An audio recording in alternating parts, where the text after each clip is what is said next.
Noite, graça e paz, amada igreja. Queria que os irmãos já abrissem a escritura em Deuteronômio 29. Pode manter, de repente, filha, por isso. Eu vou ler mais dois textos ainda. Depois a gente vai para Deuteronômio 29. Texto bem importante, né, como toda a escritura é. Mas gostaríamos de começar com a palavra de Deus, que diz assim, a leitura: as coisas encobertas pertencem ao Senhor nosso Deus, porém, as reveladas nos pertencem a nós e a nossos filhos para sempre, para que cumpramos todas as palavras desta lei. Amém, irmãos? Podeis assentar, amados. Esses dois textos que eu vou ler aqui rapidamente não estavam no nosso esboço de hoje, mas são importantes. Mateus 16, eu quero, a partir do versículo 13, Mateus capítulo 16, versículo 13, mas enquanto nós cantávamos, o Espírito Santo trouxe à memória, até sobre nós vamos pegar o gancho aqui para falar do tema de hoje também, pastor, da teologia, né? A teologia bíblica. Porque no último cântico ali, né? Os dois cânticos nós podemos ver uma teologia correta, uma teologia bíblica, né? Mas também no segundo ali tinha aquela... Eu vou ler aqui o texto, vocês vão entender, né? Essa questão. Nós vamos ler a partir do versículo 13, a confissão de Pedro, é só para ajudar aqui, mas... e chegando Jesus às partes de Cesareia de Filipe, interrogou os seus discípulos, dizendo: quem dizem os homens ser o Filho do Homem? Versículo 14, eles disseram: uns, João o Batista, outros, Elias, e outros, Jeremias, ou um dos profetas. Então aqui, vou fazer um parênteses, nós vemos, não que seja simplesmente uma teologia ruim, mas uma interpretação ruim, porque ainda não tinha sido a conhecer a eles quem de fato Jesus era. Até então, não tinha sido a conhecer. Nós vamos ver, o próprio texto vai explicar isso que a gente está falando aqui. Mas aqui nós entendemos também que não era a teologia correta, amém? Não poderia ser Elias, não poderia ser João Batista, e não poderia ser simplesmente um outro profeta. Porque nenhum outro, primeiro que ninguém é como Jesus. Nem como homem e nem como Deus. Isso é só um ponto a se considerar aqui, né? Vamos ler aqui, o próprio texto vai nos ajudar nesse entendimento.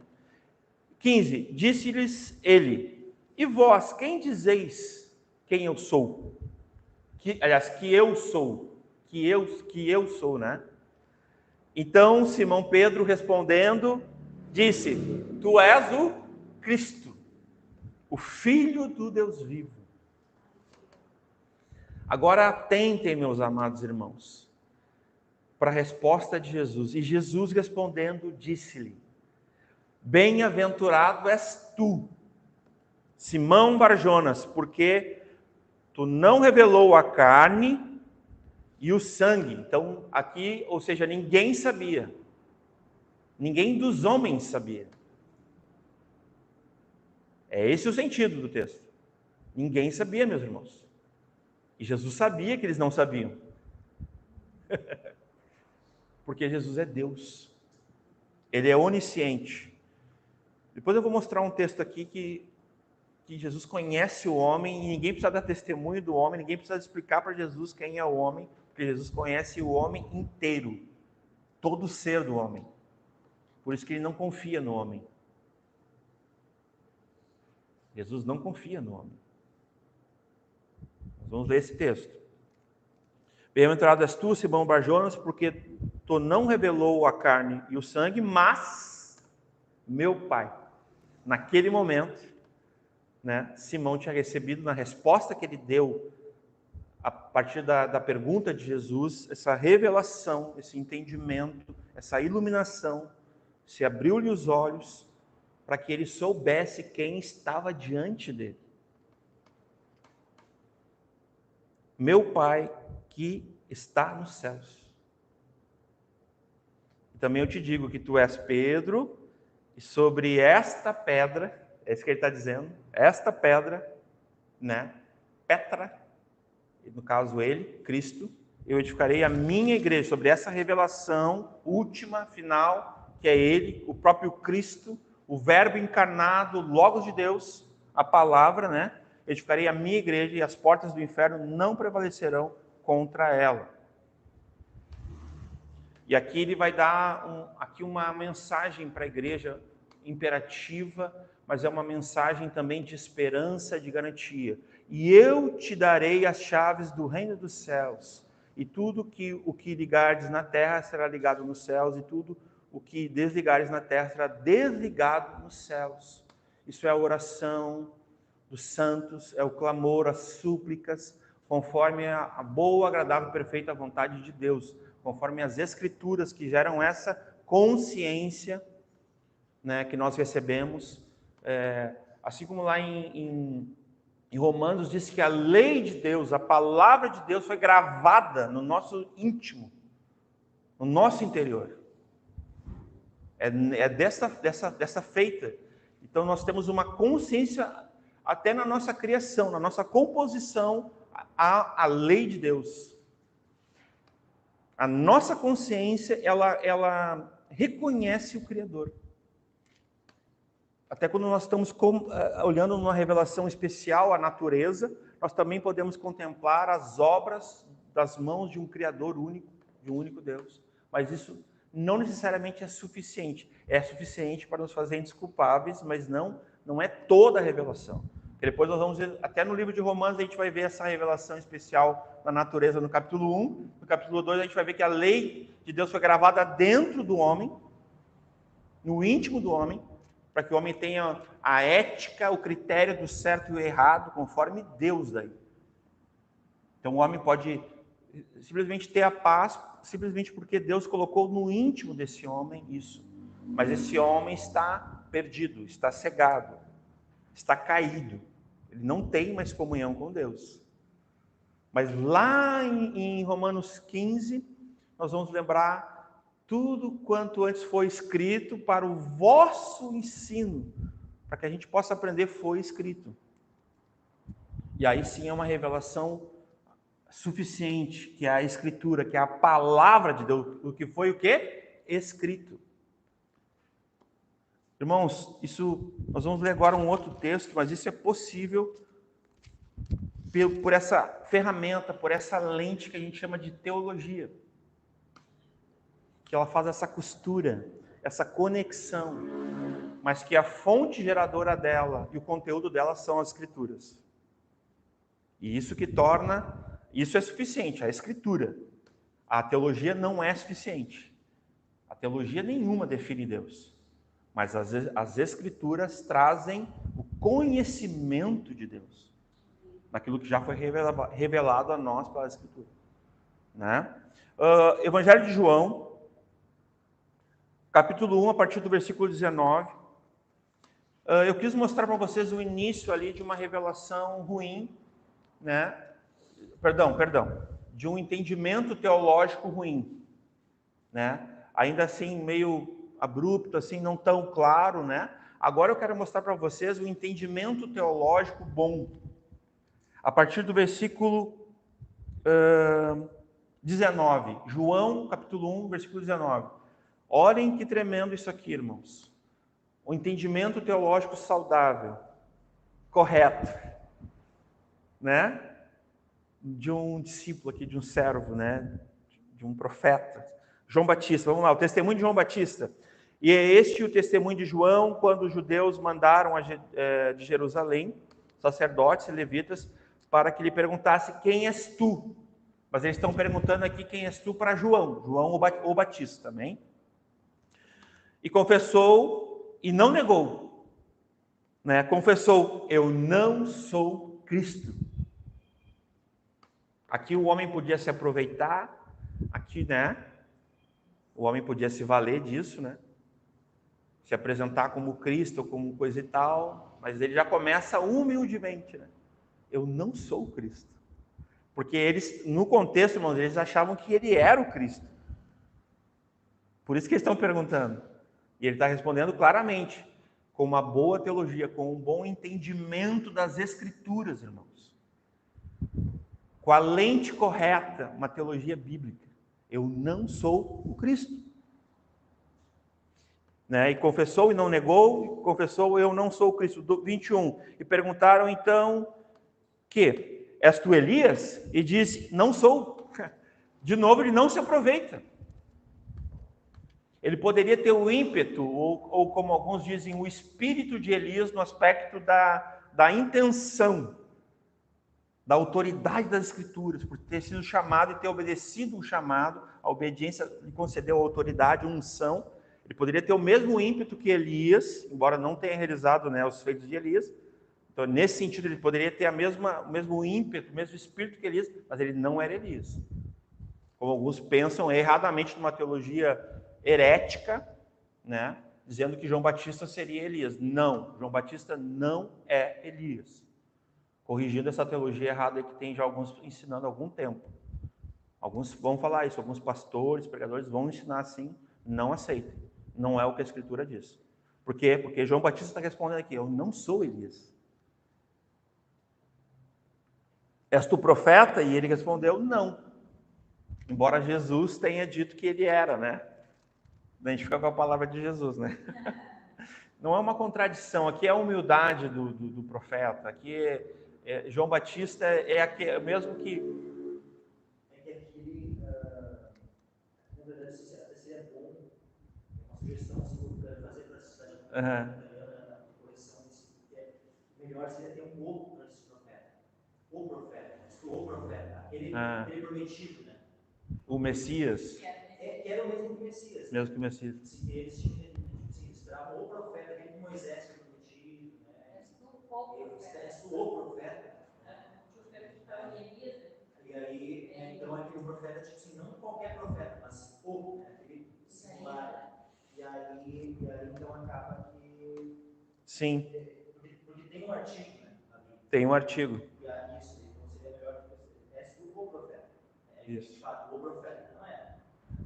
É que a associação direta aqui é a Elias, né? Eles estão falando de Elias. Aí fica meio ligado a isso, né? Embora não seja, né? Pastor Michael, que tem esse conhecimento do grego e conhece bem as traduções, né? A gente aqui usa a CF, ele está nos trazendo essa informação muito precisa, né? Que talvez o artigo ali, né? O profeta ajudaria mais nessa compreensão, né? Ele está dizendo que ele não é Jesus, mais uma vez. Nesse sentido que ele está, digamos assim, negando, né? Confessando: eu não sou Jesus, eu não sou o profeta, é isso, né? Muito bem explicado e ensinado aqui pelo pastor Michael, né?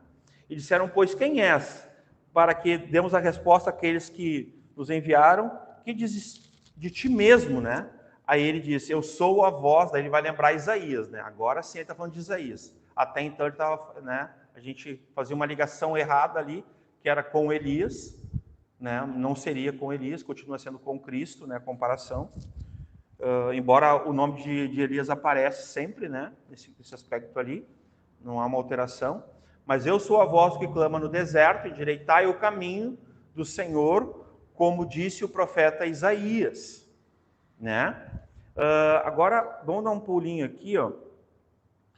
E quando o João Batista ele vai enxergar Jesus, ele está batizando, no versículo 29, tem aquela declaração que para nós é muito importante na nossa fé.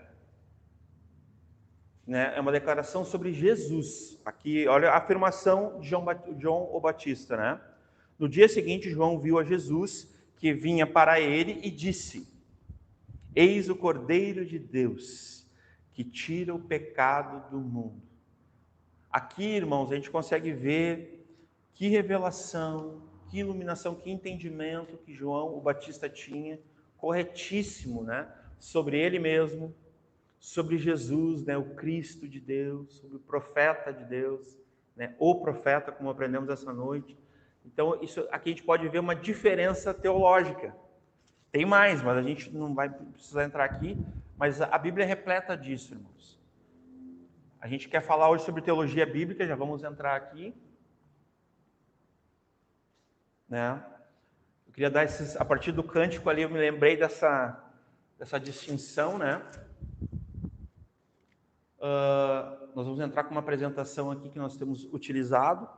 Nós temos usado aqui, irmãos, como um pano de fundo, né? 9 marcas de uma igreja saudável. Nós temos chamado marcas bíblicas de uma igreja saudável, né? Hoje eu trouxe aqui também alguns livros como referência para os irmãos sobre teologia, todos eles, né? Esse aqui é um livro muito bom, me ajudou muito há uns 10 anos atrás, é Teologia do Espírito Santo, de Frederick Deli Brunner. Ele tem uma linha bem pentecostal teológica, mas é muito bom, é bem bíblico, tem muita passagem fazendo a referência de Gênesis e Apocalipse, né, sobre o Espírito Santo atuante, presente, né? Então é um baita livro, é um livro de teologia que a gente chama do Espírito Santo, né? Pneumatologia, né? A expressão, mas fica melhor a teologia do Espírito Santo. Tem esse aqui que é um esboço de teologia sistemática. O pastor Michael tocou no último encontro, numa introdução sobre teologia sistemática e teologia bíblica. Veja bem, irmãos, mesmo que a teologia sistemática ela tenha as suas limitações, e nós não podemos permitir que ela venha limitar as Escrituras, amém? Até porque as Escrituras é inerrante, infalível, e toda a Escritura é útil para o ensino, disciplina, correção, edificação, santificação, fundamentação. Esse livro não, né? Nenhuma teologia é suficiente, infalível, inerrante, não é, como a Escritura, tá? Mas a teologia sistemática, ela não é inútil também.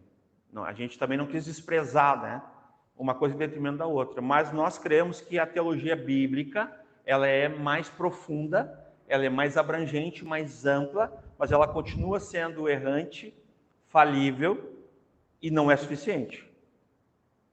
Embora a fonte geradora dela, o conteúdo dela, que é a Escritura, não é. Ela é infalível, inerrante, autoritativa, né? Suficiente. A Bíblia é, a Escritura é, mas a teologia bíblica não é.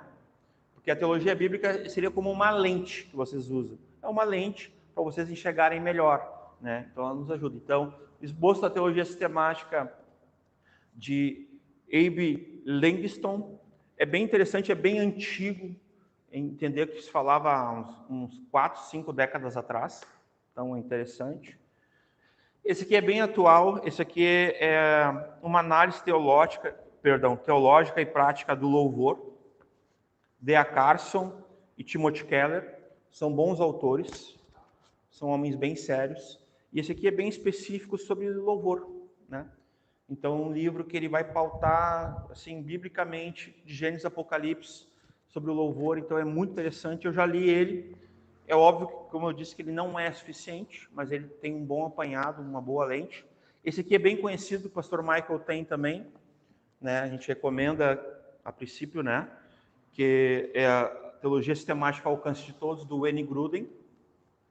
É muito bom, recomendadíssimo. Esse aqui é uma versão resumida, porque ele é bem mais grosso, tá? Ele é mais grosso que isso aqui. Tu tem outro? O Michael tem a grandona, né?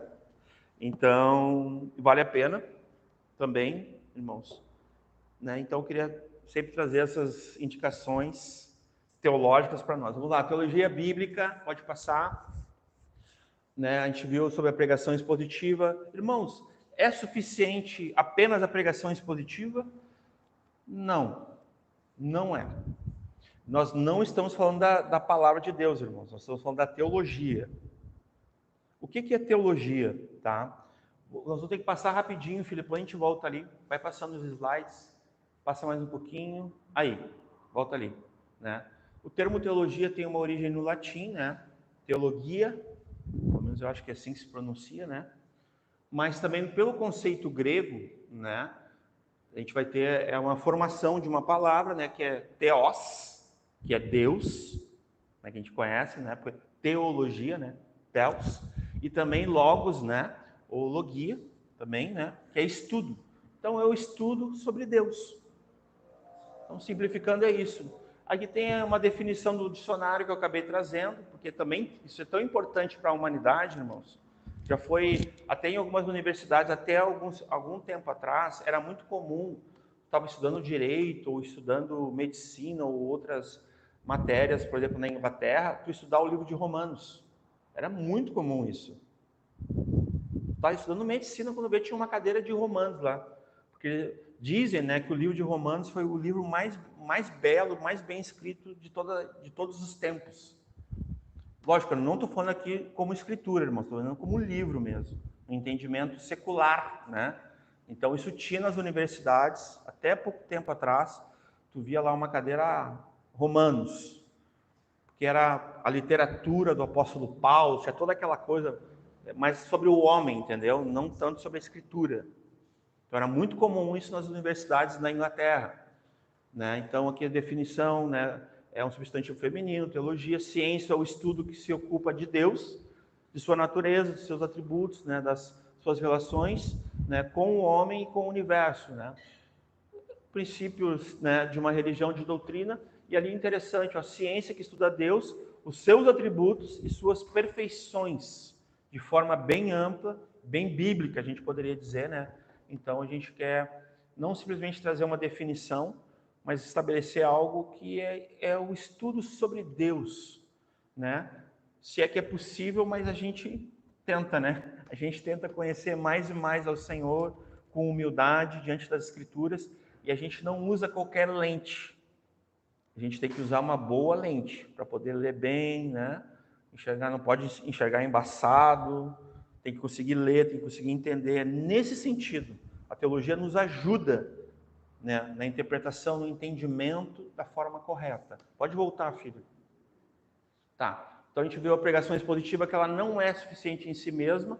O pregador expositivo, ele também precisa ter uma teologia bíblica saudável.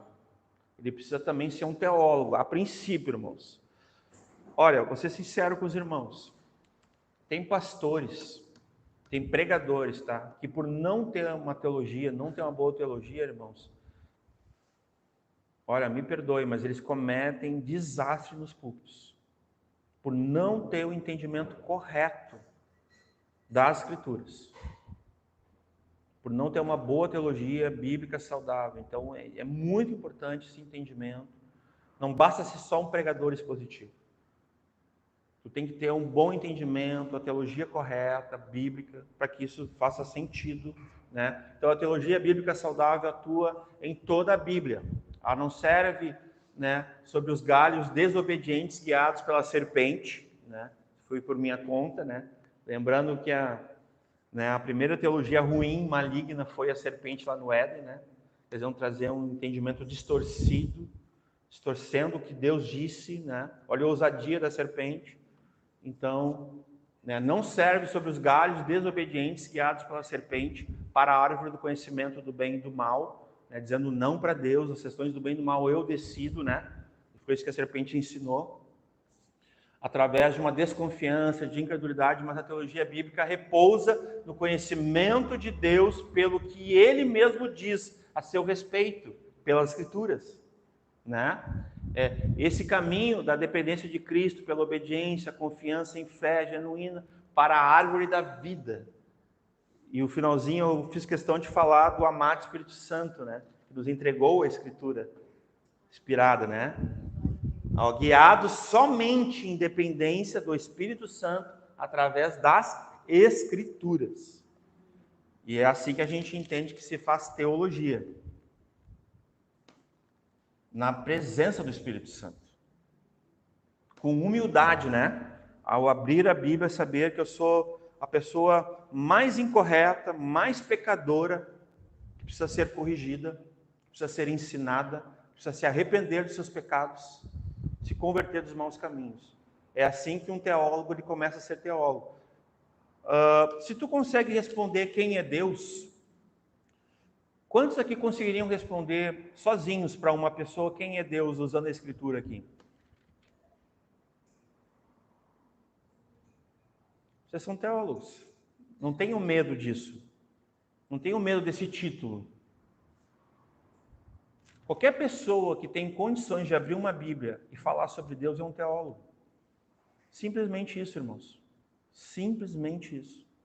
Porque tem conhecimento da matéria, daquilo que ensina sobre Deus. Deus não é a matéria, perdão. Tem conhecimento de Deus. Agora ficou melhor. O Supremo Criador, o Rei do Universo, né? O Rei dos Reis, Senhor dos Senhores, né? Me perdoe. Matéria, né? Tem conhecimento de Deus. É isso. A pessoa já tem uma qualificação, né? Já começa a ser vista como uma pessoa que consegue ter uma boa teologia, um bom conhecimento de Deus, né? Pode passar. Né? A teologia bíblica em toda a Escritura, né, visa com muita importância os termos e a lente saudável e bíblica, né? Somente no solo Escritura, né? Eu botei ali, né? Ficou meio estranho, mas eu quis botar assim, é somente a partir da Escritura. Porque se é uma teologia bíblica, então a fonte é a Escritura, irmão. Somente a Escritura. Não se faz uma teologia bíblica estudando filosofia. Isso é errado. Não se faz uma teologia bíblica estudando cultura. Eu vou apanhar, muitos vão bater em mim, até nas redes sociais, mas eu estou aqui denunciando. Não se faz estudando psicologia. Não se faz, pastor. É somente a Escritura, irmãos. Suficientemente. Nada mais. Não é a Bíblia mais filosofia, mais psicologia, mais cultura, mais história. Não, irmãos, não. Por isso que a teologia bíblica, a fonte é a palavra de Deus. E nós, irmãos, como cristãos, como os discípulos de Jesus, né? O nosso cristianismo baseado nas Escrituras, irmãos, a gente tem que concordar aqui que a fonte geradora de autoridade sobre nós é a palavra de Deus. Ela é final, autoritativa, suficiente. Nós não temos outras fontes, irmãos. Não temos outras fontes, senão a Escritura. É somente a Escritura. Se nós concordarmos sobre isso, a gente já consegui trazer para vocês para onde eu queria. Sendo que eu sei que o pastor Michael já levou vocês para isso. Por sola Escritura. Porque esse é o lugar, irmãos. Muito obrigado, Bia. Tá? Esse é o lugar que nós devemos estar. Né? Daí uma visão geral das Escrituras para que possamos interpretar. Prestem bem atenção nisso aqui que eu vou falar agora, irmãos. As partes à luz de toda a Escritura. Então nós temos que interpretar as partes à luz de toda a Escritura. À luz do todo, a Bíblia explica a Bíblia, irmãos. Às vezes um texto mais difícil, nós vamos ter um compêndio ou um entendimento maior com outros textos mais fáceis. Essa questão do texto mais difícil e do texto mais fácil, ela existe. Só que só uma mente já teológica entende isso. Uma mente leiga não entende. Acha que é tudo a mesma coisa. É aquilo que eu falei num outro momento, que é a pessoa que vai ler lá Cantares da mesma maneira que lê Tiago. Não dá, irmãos. O gênero literário não é o mesmo. Poesia e epístola. Ou é? Então é uma incongruência gramatical, de semântica, de português, de interpretação. A interpretação, irmãos, ela é importante ou não para nós?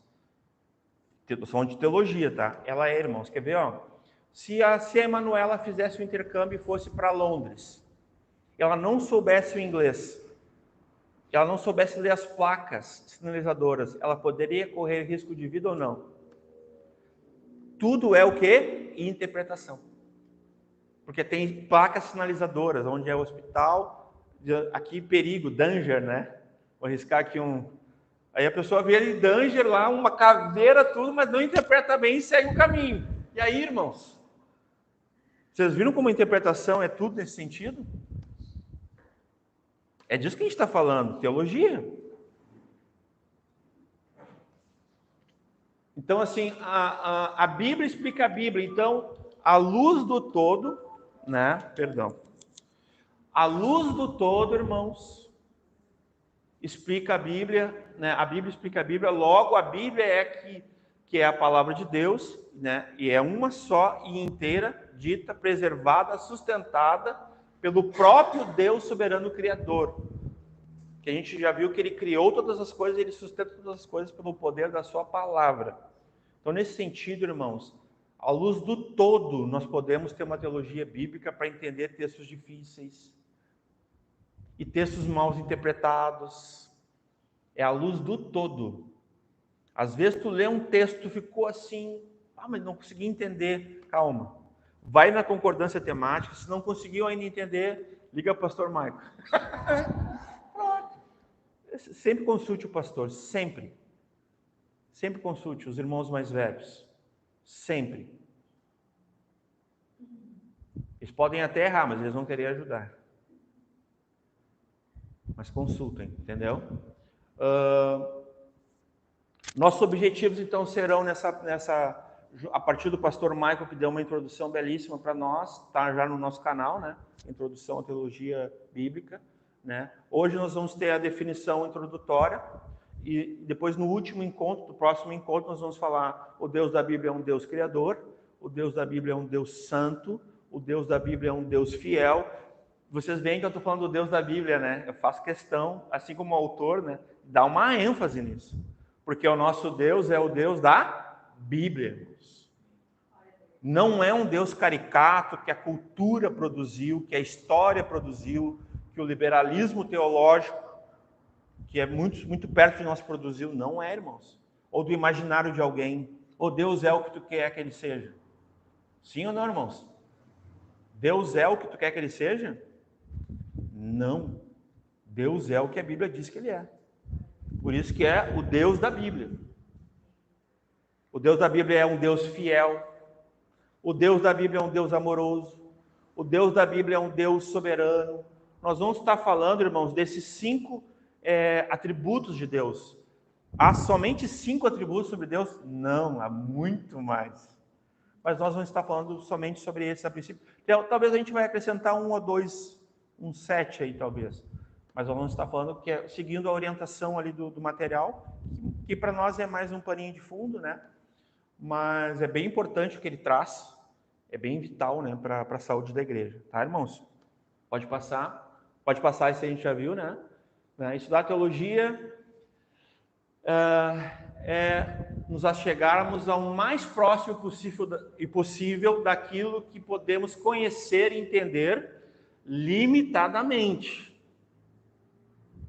Isso aqui não se aplica à Bíblia, tá, irmãos? Eu estou falando de teologia. Eu vou ter que ficar fazendo isso só para não ter ninguém se confundir do que eu estou falando. Estou falando hoje de teologia, irmãos. Não estou falando das Escrituras.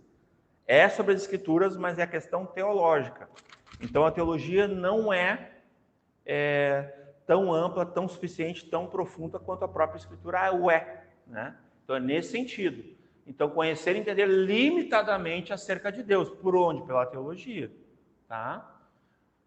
Haja vista que jamais nenhuma teologia irá explicar Deus e seus desígnios completamente. Agora, a Escritura, ela explica ou não? Sim. A Escritura explica.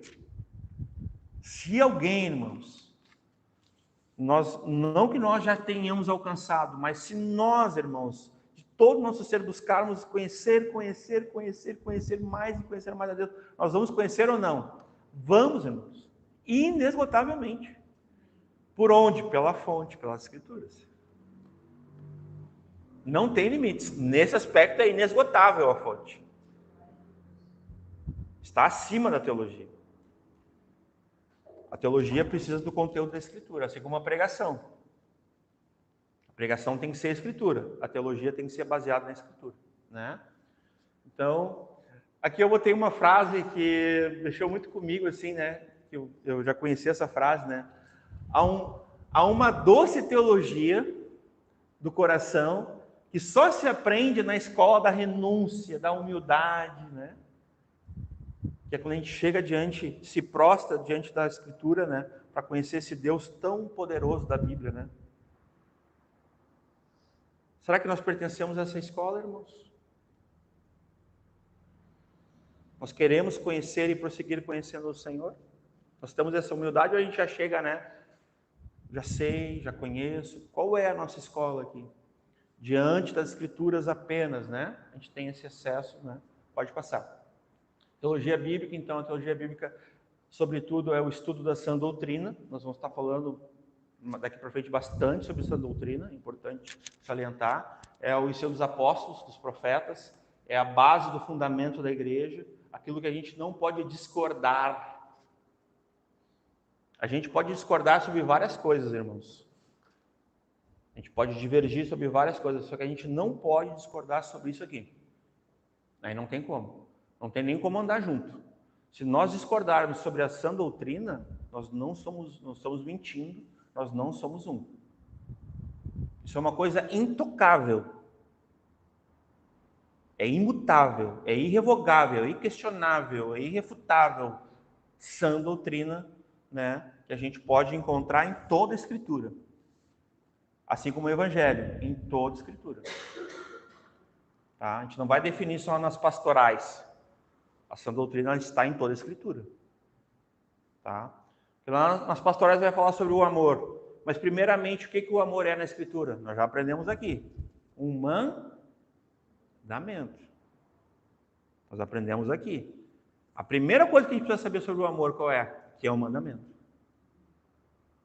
Vai estar nas pastorais, vai estar nas pastorais. Mas viu como está em toda a Escritura? Então, como é que a gente sabe disso? Teologia bíblica. Essa conexão, né?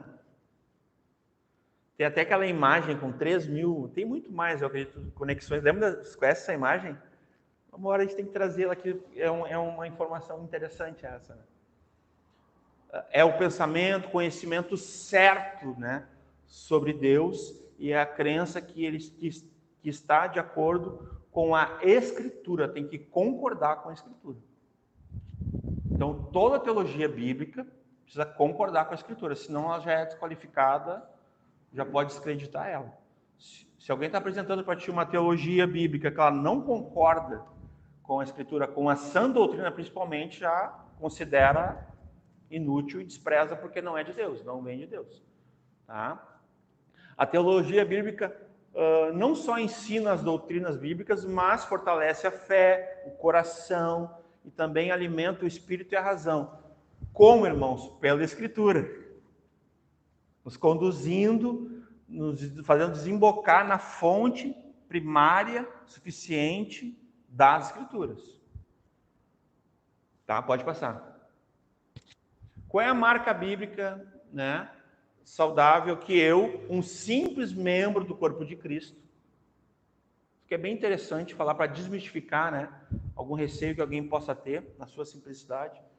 Preciso saber, né, mesmo não fazendo seminário teológico, mesmo não tendo um curso de teologia, não sendo um pregador assim, né, já ou um pastor, né, será que eu posso ser um teólogo? Será que eu posso conhecer teologia? Pode. Já respondemos aqui, pode. Deve ter esse interesse, se importar com isso, porque isso é importante, para não ser enganado, né? Como discernir os enganos, as heresias em qualquer situação, ou qualquer questão difícil, né? Em qualquer situação difícil, né? Como é que eu vou saber me defender das mentiras que falam por aí? É só o pastor que tem que saber o que a Bíblia diz? Só o Michael tem que saber? Eu não estou fazendo uma aplicação para brasa capão, tá, irmãos? Eu estou falando de forma ampla, né?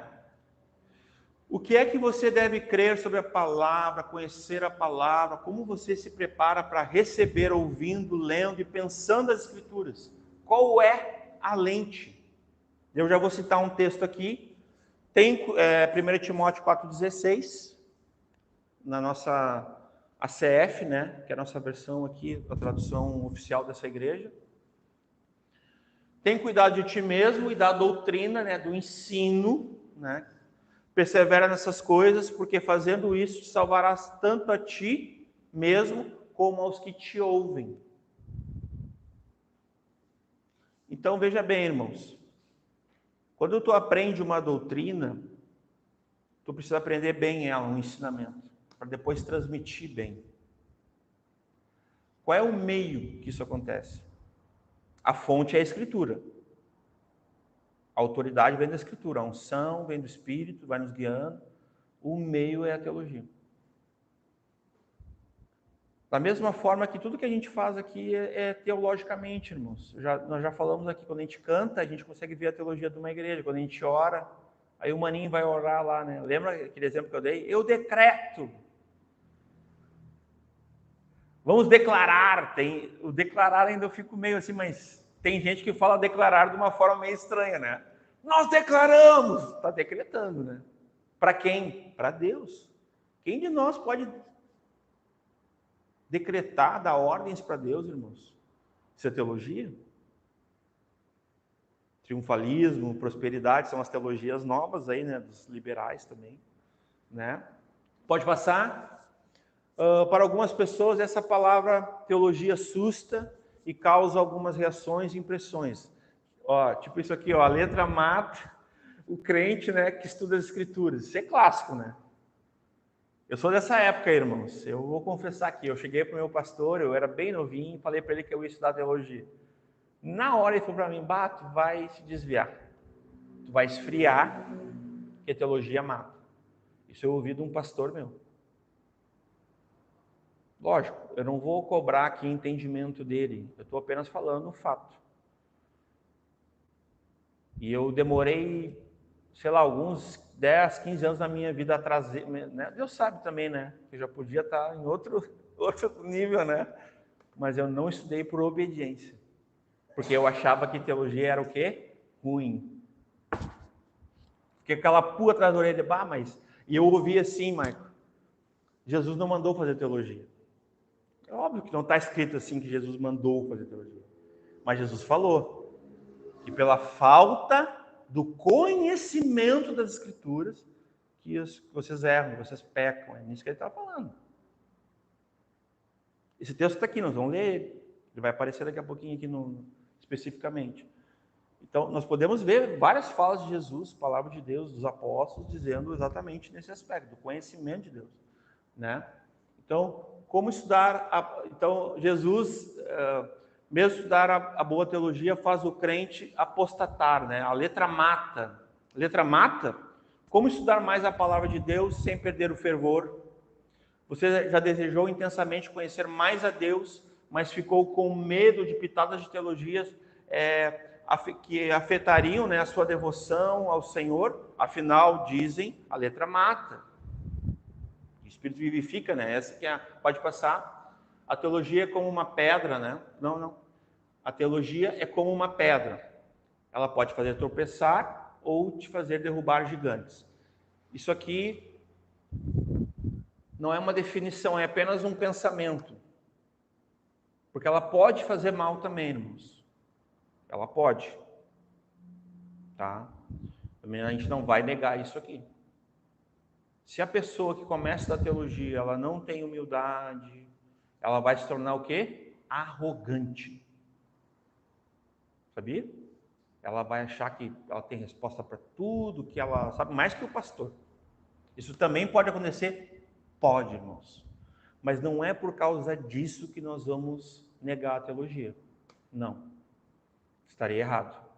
Generalizar. Até porque os erros, eles acontecem muito mais pela falta de teologia, pela falta de desejo de conhecer mais a Deus, de se aprofundar mais, de ter um conhecimento de Deus, do que do contrário. Basta tu ver os púlpitos. Irmãos, tem pregadores, tem pastores, amigos meus, me dói falar isso, que eu não consigo ouvir mais. Teologicamente são um desastre, eles não sabem mais o que estão falando. Se eu pudesse, e eles aceitassem, né? Tem mais essa, né? E eles aceitassem, e eu tivesse condições, eu pagaria um curso de teologia bom para eles. Eles estão precisando, vou falar, eles estão precisando. Então, um desastre no púlpito, irmãos. Desastre. Não sabem o que falam. falam, olha, até heresias. Incrível, né? Até heresias. Permitem, assim, coisas terríveis no púlpito. Permitem que o louvor cante louvor. Gente, o maior inimigo de uma boa teologia e que traz heresias para a igreja, viu? É o louvor, viu? A Marina nem me olhou, mas é uma porta de entrada gigantesca na igreja brasileira de uma má teologia, é o louvor. Porque os pastores, eles não só abandonaram o conhecimento de Deus, como eles não cuidam mais, eles não zelam mais, então pode cantar qualquer coisa aí. Sendo que tudo que a gente faz é teologia.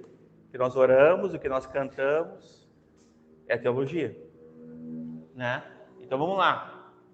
Erros comuns. A letra mata, ninguém explica Deus, teologia esfria o crente, afinal, o estudo realmente apaga a chama da fé? Será que isso é verdade, irmãos? Não, não é verdade. Não é raro ouvir por aí frases como essa. Muita gente pensa e prega que estudar sobre Deus, ou seja, aprender teologia, é o caminho para uma fé fria, intelectual, nada fervorosa. Mas esse pensamento é realmente bíblico? Pode passar. Né? Não é, irmãos. A teologia bíblica é uma teologia fiel ao ensino de toda a Escritura, porque ela está sujeita à Escritura.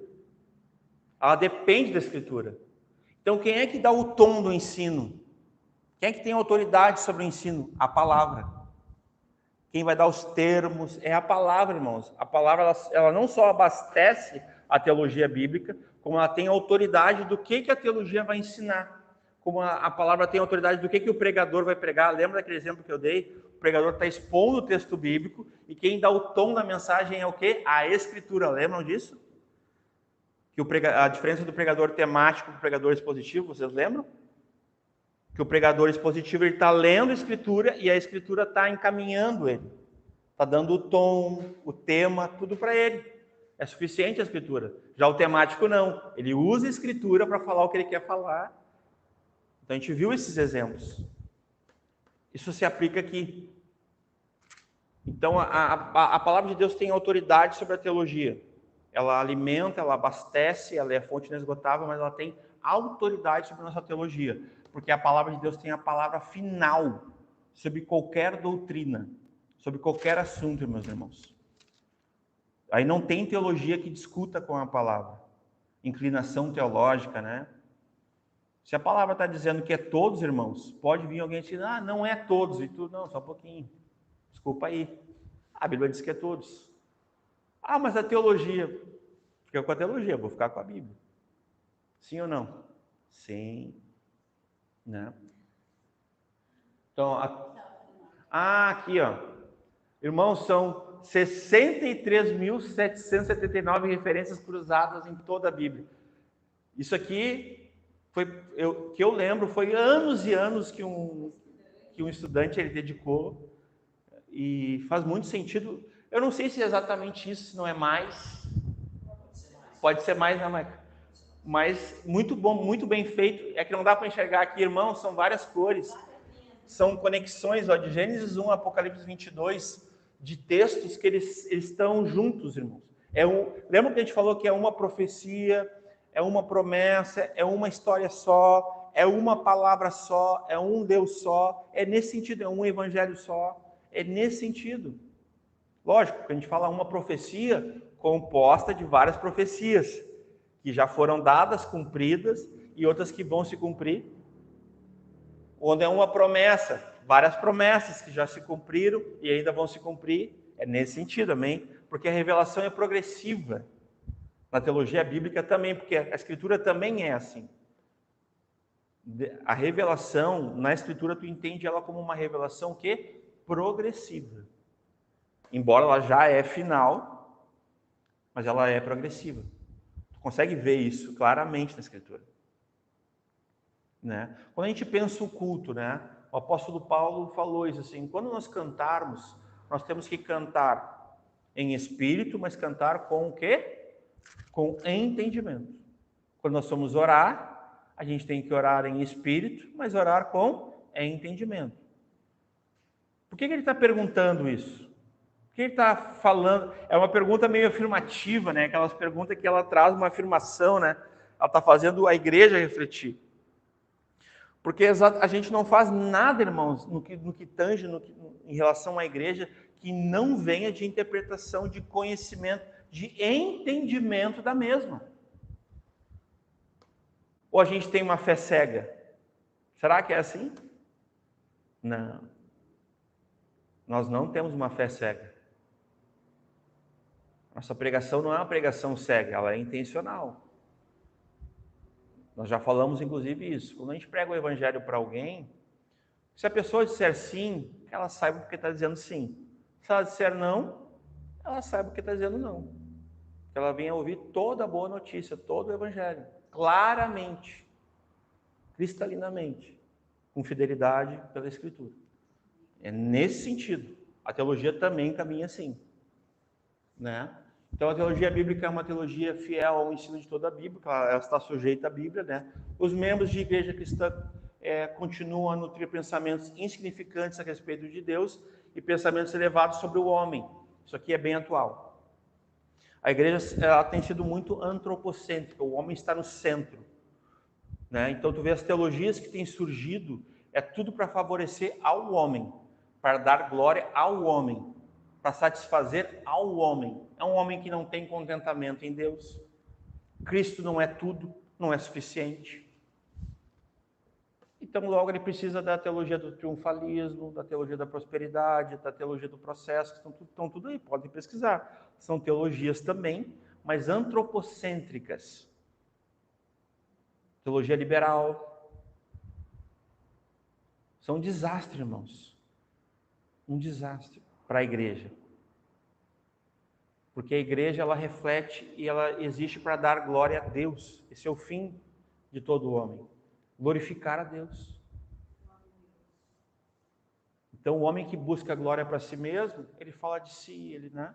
Então, os membros da igreja cristã, eles têm, né, continuam a nutrir pensamentos significantes a respeito de Deus, pensamentos elevados sobre o homem, né? Esse estado de coisas revela que muitos cristãos têm negligenciado sua principal vocação, conhecer o seu Deus, né? Todo cristão deve ser um teólogo no melhor e no mais íntimo sentido da palavra. Ele precisa ter conhecimento de Deus, se interessar, estudar, se importar, se aprofundar.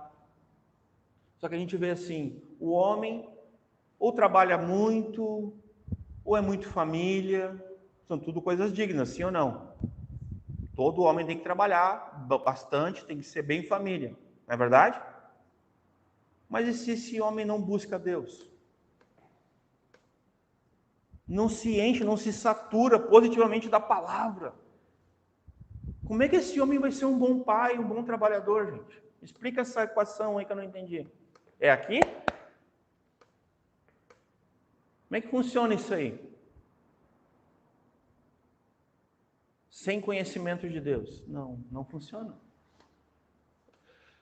Então, Oséias 6,3, né? Não poderia deixar de mencionar, a gente já tem falado aqui, né? Oséias 6,3, né? ACF. Então, conheçamos e prossigamos em conhecer ao Senhor. Parte A, né? Pode passar. Teólogos bíblicos. Se as igrejas devem ter boa saúde, os seus membros precisam comprometer-se em ser teólogos de acordo com sua capacidade. Tá? Esse aqui é um discípulo do Mark Dever, eu tenho um livro dele, talvez o pastor Michael concordando, a gente já conversou, que é o que é um membro de uma igreja saudável, é ele, Aine Abili, né? Ele é um discípulo do Mark Dever. Né? Essa é a segunda marca de um membro saudável. Eu botei essa citação aqui já apontando para esse livro também. Né? 2 Timóteo 2,15, na CF, diz assim: procura apresentar-te a Deus aprovado, como um obreiro que não tem do que se envergonhar, mas, né, que maneja bem a palavra da verdade. Esse irmão é um teólogo bíblico, irmãos. Porque para manejar bem a palavra da verdade, ele tem que ter o quê? Conhecimento, entendimento. E não é uma coisa cega, irmãos. Não basta dizer, eu sei que está na Bíblia. Não basta, irmãos. Tu tem que estar apto, pronto para dar resposta a quem te pedir. Com a Bíblia aberta. Manejando bem. Né? Pode passar. Nenhum cristão pode evitar a teologia. Isso é um fato, irmãos. Se a pessoa não gosta de teologia, não sei o que, beleza.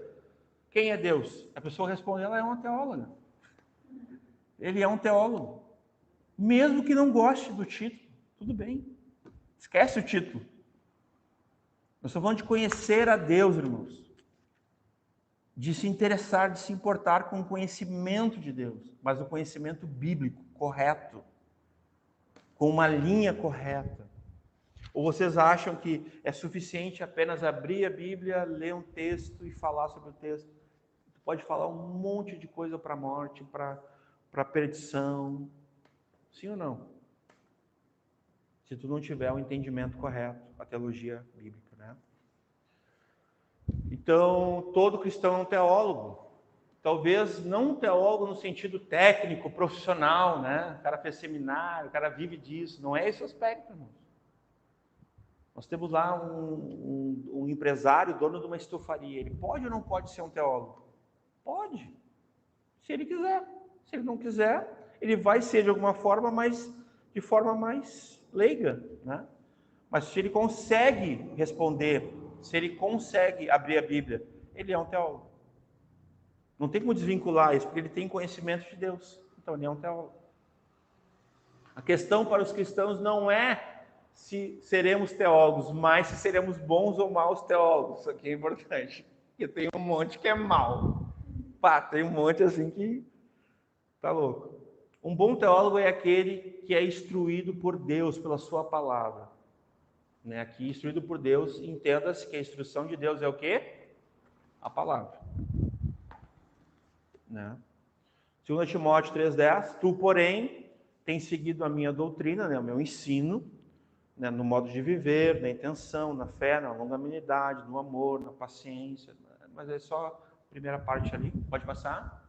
A teologia bíblica exata é uma teologia fiel ao ensino de toda a Bíblia. Nós temos tocado nessa tecla, né? Toda a Escritura é inspirada, toda a Bíblia. Né? Não é só o que nos agrada, né? É confiável e interpreta com exatidão as partes em relação ao todo. A gente falou anteriormente ali, né? O todo vai nos ajudar a entender algo específico muitas vezes, e do contrário também. Né? Precisamos ter um entendimento tanto correto quanto completo das Escrituras.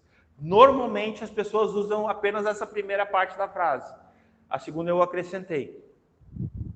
Porque a gente tem reparado que as pessoas não estão buscando a completude, a amplitude, a totalidade da Escritura. A gente tem visto que alguns até têm uma boa teologia, se é que é possível dizer, mas eles se restringem ao Novo Testamento.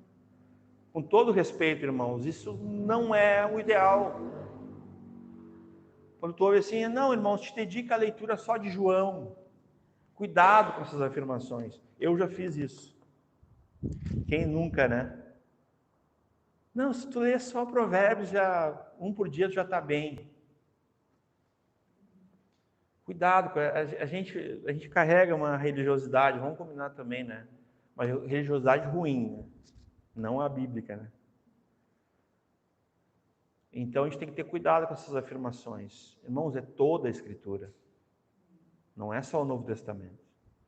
Toda, né? 2 Timóteo 3,16, toda Escritura é divinamente inspirada e proveitosa para ensinar, para repreender, para corrigir, para instruir em justiça. Né? Pode passar. A teologia bíblica nos ajuda a entender a Bíblia como um grande livro também, né? Uma vez um irmão me questionou, mas a Bíblia não é um livro, irmãos. Bíblios, o nome que foi dado a ela é uma coleção, uma coletânea de livros. E eu estou na minha mão o que aqui? Um livro, né? Nós vamos viajar também, né? Tem umas pessoas que são hiper espiritual, super espiritual ali, né? Não gosto que chame a Bíblia de livro, tá? Então o que é a Bíblia? Um tablet? Um celular? Pergaminho? Então, calma, né? É um livro, irmãos, mas não é um livro qualquer. É um livro vivo, é a palavra de Deus. Daí a gente consegue, né? Então, vamos lá. Nos ajuda a entender a Bíblia como um grande livro constituído de vários livros menores que contam uma única e grande história. O herói, o ponto central dessa história, de capa a capa, é Jesus Cristo. Aleluia, né? Glória a Deus, né? Um modo de ler a Bíblia como uma única história de um único autor divino que culmina em quem Jesus Cristo é e o que ele fez. Então, cada parte da Escritura é entendida em relação a ele. Eu fiz, ficou muito grande, mas eu posso disponibilizar. Eu tenho assim, ó, todos os 66 livros da Bíblia, o que eles falam e aonde Jesus está neles. Eu tenho isso aí, quem quiser, é bem legal. Eu me dei o trabalho de fazer, mas isso aí tem também à disposição, né? Eu li um livro recentemente, até eu indiquei aqui, né? Pregando Cristo em toda a Escritura. Então, tu consegue ver Jesus lá em Levítico, qual é a função. Então, isso é tremendo, irmãos. O nosso olhar é sempre assim, caçando Jesus, né? Tu tá lendo a Escritura, tu fica perguntando, onde está Jesus aqui? Achei! Torre forte, tipo assim, né? Né? Machado, né? A raiz. Daqui a pouco, né? Estou dando um exemplo aqui, assim, aleatório, né? Mas tipo, achei de novo. Isso é tremendo. Vai lá e anota. Jesus, sabe? Cristo, né? Atos 8:30, né? E correndo Filipe ouviu que lia o profeta Isaías, né? Quem? Aqui é o eunuco, né? O príncipe etíope lá, né? E disse: entendes o que lês? Isso está em Atos 8:30. É muito conhecida essa passagem, né? Tremenda, né? Irmãos, isso aqui é teologia. Em todos os sentidos. Que nós aprendemos bem a Escritura, que nós podemos viver a Escritura e que nós possamos ensinar as Escrituras, amém? Ensinar as Escrituras a todos, irmãos. A todos que precisam entender. E é porque ele vai responder o quê? Como entenderei se não há quem me explique? Vou fazer uma pergunta para vocês. Qualquer pessoa pode explicar um texto bíblico? Sim ou não? Não. Somente quem estuda. Viu? Somente quem se aprofunda, quem se importa, quem se interessa, quem vai lá, sabe? Não entendi. Pastor Michael, não entendi tal coisa aqui. Aí quando aparece a situação, a pessoa já está apta, ela já está instruída na palavra, ela vai ter condições, porque ela se importou, ela se interessou para explicar para uma outra pessoa que não entendeu. Ela também não sabia. Então ela aprende bem, ela pratica e ela transmite o que ela aprendeu. É nesse sentido. A teologia faz bem, irmãos. A teologia é bíblica, né? Pode passar. A teologia é a gramática do Espírito Santo. Essa frase é Martinho Lutero. É muito famosa essa frase, né? E é uma frase intrigante, né? Eu concordo com essa frase, irmãos. Eu não estou definindo aqui a ação do soberano Espírito Santo. Deus. Não estou definindo aqui, tá? O Espírito Santo é Deus. Mas eu concordo com essa frase de Lutero, né? A teologia é a gramática do Espírito Santo. O Espírito Santo, ele age fora das Escrituras em relação ao homem? Isso é uma pergunta bem clássica, né? Será que ele, em relação à revelação? Não, revelação não. Mas em relação ao todo, ele tem autonomia. A gente também não pode enquadrar o Espírito Santo limitando ele. Mas sobre a revelação, sim, irmãos, é só pelas Escrituras. Ele vai iluminar os olhos do vosso entendimento. O Espírito Santo jamais vai contradizer a Escritura. Perfeito. Acho que até está escrito isso, mas essa colocação é pertinente agora. Ele não contradiz aquilo que ele mesmo entregou. A divina palavra de Deus, inspirada por ele. Então ele não pode contradizer a si mesmo, a sua própria autoridade. Muito bem colocado, o pastor Michael lembrou. Então ele não vai contra a Escritura, porque a Escritura veio dele. Ele é a fonte da Escritura, o Espírito Santo. Né? O culto é um reflexo da nossa teologia, do nosso conhecimento de Deus, do modo como compartilhamos a sua graça e misericórdia. Irmãos, isso aqui é uma verdade. Que verdade. O nosso culto, o culto racional, o culto aqui, ajuntamento solene, é isso aqui, irmãos. Ele é um reflexo da nossa teologia, do conhecimento de Deus, irmãos. Do que a Escritura nos ensina, quando a gente se reúne. Da liberdade, fomos livres do pecado. E agora a gente está aqui. E o Espírito Santo se manifesta e tem dado dons aos homens, ministérios. E cada um tem, lembram? Cada um tem. Quando vos reunirdes, cada um tem. Olha a riqueza, irmãos. Esse é o culto, irmãos. Cada um pode compartilhar, pode profetizar. Olha que coisa tremenda, irmãos. Pode orar, pode operar sinais, maravilhas, milagres no nosso meio. Deus está te mostrando lá, vai lá orar com o irmão, vai orar com o maninho, Deus está me mostrando lá para o gaúcho vai lá, com ousadia, cheio do Espírito Santo, vai lá, abraça o maninho na hora do louvor e começa a orar com ele. Deus pode ou não pode usar o gaúcho? Claro que pode, irmãos. Porque esse é o culto, essa é a nossa teologia. A manifestação do Espírito Santo através de nós, por meio de nós.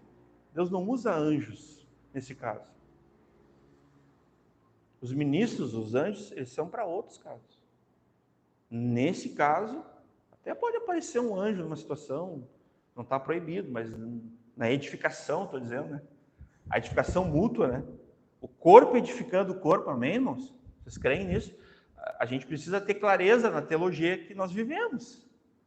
Porque senão, a gente pode entender que, poxa, ninguém ora com ninguém na hora do culto. Não estou dizendo isso, eu estou só dizendo assim, de repente, teologicamente, a gente não entende isso, irmãos. A gente acha que tem horário para orar. Será que tem? Não é orar sem cessar, em todo tempo e todo lugar? Exatamente. Então, pode orar com o irmão, se Deus está te mandando, o Espírito Santo te impelir, vai e ora. E manifesta, entrega, profetiza, entrega a palavra, manifesta os dons nesse sentido, né? Se é cristão e não gosta de teologia, é uma afirmação forte, né, mas eu não vou deixar de fazer. Das duas a uma. Ou não sabe o que é teologia, daí tem uma ignorância formada sobre, né? Ou não é cristão. É forte, eu sei, mas isso aqui a gente pode explicar depois, caso alguém, né? Mas é uma afirmação importante. Que é para desmistificarmos. Não tenham medo, não tenham receio sobre essa expressão, né? Em terra de analfabetos bíblicos, valorizar a teologia, né, e ensinar a sã doutrina mata. Para os analfabetos bíblicos, para esses que consideram que a letra mata, né? Mas o reteté, o coach, né, vivificam dando esperança a todos, né? Isso aí eu botei de propósito. Na verdade, irmãos, tem acontecido muito isso na igreja brasileira. As pessoas saem dos cultos se achando super-homem, assim, se achando maravilhosos, assim, por causa dos coachings. Que a função deles é essa, né? Fazer tu te sentir a pessoa, a última bolachinha do pacote, né? A pessoa mais importante do mundo. Isso que um coach faz, né? E isso é complicado. Eu não vou perder muito tempo com isso aí, vou passando, já estou indo para o final, né? Então, lá, 3 implicações para a vida da igreja, né? A igreja bíblica saudável, isso aqui já é o fim. Irmãos, olha só, tá? Nós não estamos aqui com o intuito de uma eclesiologia, ou seja, a teologia da igreja completa, mas é apenas algumas marcas bíblicas da teologia para a igreja. É disso que a gente está tratando esse tempo aqui. Isso aqui é sobre a igreja. Então, só para deixar bem claro, então por isso que eu falei específico, 3 implicações para a vida, né, da igreja bíblica saudável. Primeiro, significa que, como igreja do Deus vivo, a igreja é a coluna e fundamento da verdade. Isso está em 1 Timóteo 3,15, né? Ela deve sustentar e exibir em unidade a verdade da palavra de Deus a todos. O que une a igreja é a verdade, é a palavra de Deus, é o Espírito Santo, é o amor, é a lei, é tudo, irmãos. Mas tudo advém desse entendimento, dessa teologia, dessa lente. É nesse sentido, tá?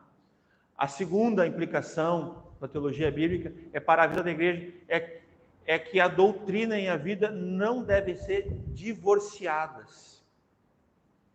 A gente chama isso de ortodoxia. Ela tem que ser viva. É o que nós cremos, é o nosso ensino, é as nossas obediências sobre Cristo, sobre Deus, sobre o Espírito Santo como Trindade, né? Sobre outras questões escatologicamente. Pastor Michael nós estamos teologicamente nosso momento aqui na igreja, assim, a gente não estou definindo, mas a gente está muito na escatologia, né?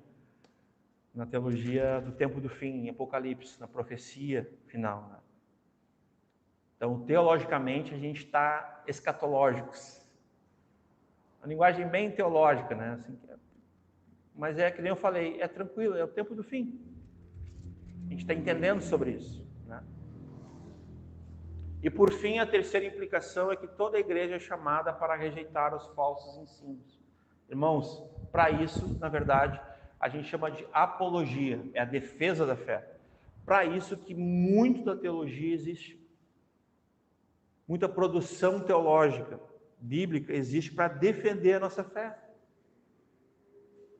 Se tu for estudar a história da igreja, tu vai ver os concílios, tu vai ver os leões lá brigando, a gente chama de teólogos, né? Homens de Deus, servos de Deus, que foram defender a fé, irmãos. Foram defender a crença no nosso Deus. Não aceitando a mentira, a falsidade, sobre o que falavam sobre Deus, sobre Jesus, sobre a igreja, sobre o Espírito Santo. Então a gente deve defender a fé. Mas sem conhecimento fica difícil, né? Como é que a gente vai pegar a espada porque a Bíblia é a espada, né, do Espírito, né? Efésios 6, né? Lembrei aqui, agora não estava ali, mas a Bíblia é a espada do Espírito. Então a gente pega com conhecimento, tem que saber manejar bem essa espada, né? Tem que saber lutar com a espada na batalha. Tem um texto na Bíblia que diz: ele me treina para a batalha. Me lembrei que há muito tempo que eu não lembro desse texto. Ele me destra, ele me treina, ele me...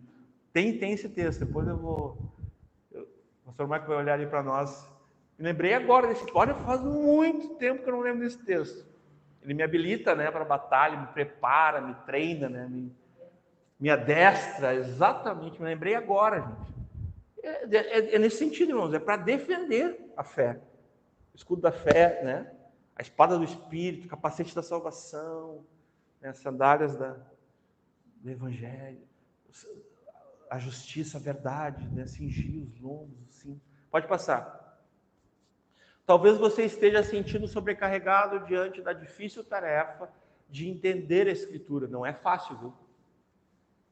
E ser um bom teólogo bíblico, ou seja, alguém que consegue entender bem a Escritura, é alguém que tem uma obra muito difícil, irmãos. E essa pessoa vai se tornar um teólogo bíblico. Esse é um desafio, tá? A boa notícia é que Cristo nos capacitou, irmãos. Essa é a boa notícia. Não é por nós mesmos, mas é Ele nos capacitando, o Espírito Santo, nos dando iluminação, nos fazendo entender, vendo a nossa dedicação, nosso esforço, buscando, aprendendo, nos humilhando, nos importando, nos interessando, estudando. Chega do pastor Maico: pastor, me indica livros que eu possa ler para nós aqui, que eu possa ler para mim ter mais conhecimento de Deus junto, livros que vão me impulsionar à Escritura. Tem, irmãos, não tenho medo. Existem. Né? Cristo nos capacita o seu corpo com dons diferentes para que os irmãos possam ajudar uns aos outros na tarefa. É para edificação. Tudo é para edificação, irmãos. Não é para ninguém, né, andar com o tupete alto, achando que é mestre, que sabe mais que os outros, ser preferido em honra. Não é para isso, irmão. É para edificar, é para se servir, é para se humilhar, é para se rebaixar, muitas vezes. Não se inferiorizar, né? Não é isso. Não é pensar de si além do que convém, nem a quem. Nem menos, nem mais. Não é para ficar se achando, mas também não é para ficar se denegrindo, se auto, né?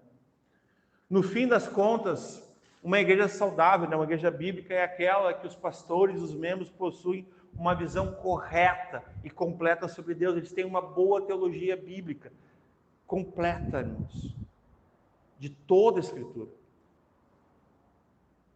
sobre o ser humano, sobre a salvação, sobre a própria Bíblia, né? Se isso não fosse importante para a igreja, Deus não teria nos deixado a Escritura. Pode passar. Por final, eu quero ler esses textos aqui com vocês. João 5,39, o Senhor Jesus, a palavra de Deus diz assim, né? Examinai as Escrituras, né? Estudai, examinai, conferir as Escrituras, né? É nesse sentido. Estudem, examinem, aprofundem-se, né? Porque vós cuidais ter nelas a vida eterna. E são elas que de mim testificam. Não tem aqui, mas tem aquele outro texto, né? Quem crer em mim, como diz as Escrituras, do seu interior fluirão rios de água viva, o Espírito Santo. Então é conforme as Escrituras. Oséias 4:6. Esse texto aqui não é muito falado, mas eu queria ler esse texto aqui, porque esse texto aqui, irmãos, Deus usou para quebrar dentro de mim aquele ensino que eu tive de não estudar teologia, de não querer conhecer mais a Deus, que eu tinha sido ensinado por um pastor. Foi esse texto aqui que me abriu os olhos. Foi a palavra de Deus. Olha o que diz, Oséias 4:6, na CF. O meu povo foi destruído porque lhe faltou conhecimento. Jesus vai citar esse texto, né? Porque tu rejeitaste o conhecimento. Olha só que direto isso, irmãos. Então, as pessoas que negam a teologia, o que é teologia? Conhecimento de Deus, estudo sobre Deus. Elas estão rejeitando o conhecimento de Deus. O que Deus faz com isso? Né? O meu povo foi destruído porque lhe faltou o conhecimento. Porque tu rejeitaste o conhecimento, também eu te rejeitarei. Aqui eu tremi. Então foi algo muito pessoal comigo. O Espírito Santo ali iluminou os olhos do meu coração, porque eu sempre quis estudar a teologia, mas eu tinha aquela obediência antiga, aquelas falas na minha cabeça, né? Teologia não explica Deus, ninguém pode, esfria o crente, a letra mata, Jesus não mandou estudar teologia. Tudo isso eu tinha aqui, no meu ouvido. E eu li esse texto, foi suficiente para tirar os tampões do meu ouvido, né? Para que não seja sacerdote diante de mim, as consequências, E visto que te esqueceste da lei do teu Deus, também eu me esquecerei dos teus filhos. Então aqui quem é negligente no estudo, no conhecimento de Deus, irmãos, é rejeitado por Deus. Estão entendendo? Se torna rejeitado, reprovado por Deus. É reprovado por Deus, não é aprovado, como diz lá o apóstolo Paulo. É reprovado. Não é um obreiro qualificado. É alguém reprovado. Porque ele nega o conhecimento, ele não se dedica, ele não se esforça. Ele não tem afinco, dedicação. O apóstolo Paulo vai dizer que aquele que se dedica ao ensino, né? Ele é digno de dupla honra, de soldo, né? De pagamento, porque a labuta, o trabalho dele é muito esforço. Lógico que ali é algo do Ministério da Palavra, é bem específico, né? É o chamado pastoral do Ministério da Palavra. Então a gente também entende assim, né?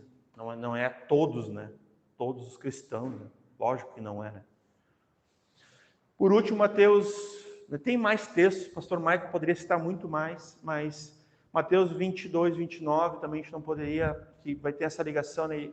Jesus, porém, respondendo, disse-lhes: errais, não conhecendo as Escrituras, nem o poder de Deus, né? Então, irmãos, não tenham medo, estudem teologia, estudem as Escrituras primariamente. O fim último é as Escrituras, ela é infalível, inerrante, autoritativa, suficiente, é as Escrituras. Talvez é só uma correção de foco que alguns de nós, eu me incluo nisso, né? Nós todos, né? Às vezes precisamos, né, pastor?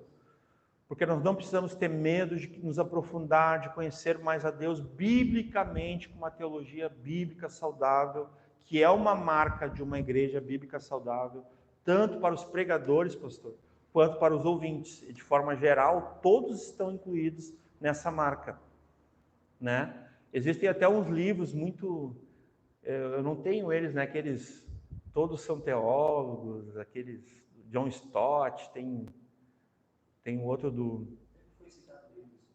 Sproul também, né?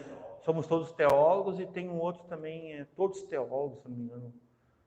Agora, mas o que é importante, irmãos, assim, eu não tenho receio, converse conosco, converse com o pastor Michael. Se precisa desmistificar, se tu foi ensinado erradamente sobre essas coisas, que a letra mata, que o Espírito vivifica, né? Fazendo uma distinção, como se o Espírito Santo não tivesse relação com a Escritura, não se utilizasse do conhecimento, do esforço, da dedicação em relação às Escrituras, irmãos. É como se é totalmente inconcebível essa interpretação. Ela é ignorante, ela é errônea, e ela fez muita gente não querer conhecer e prosseguir em conhecer a Deus. Porque essa denúncia aqui, né, essa famosa frase, né, a letra mata, que até hoje continua matando. Essa frase por si só, por ser enganosa, ela é uma frase de morte. Ela não gera vida, né, no que tange ao conhecimento de Deus pela sua palavra, pela uma boa teologia bíblica. Amém?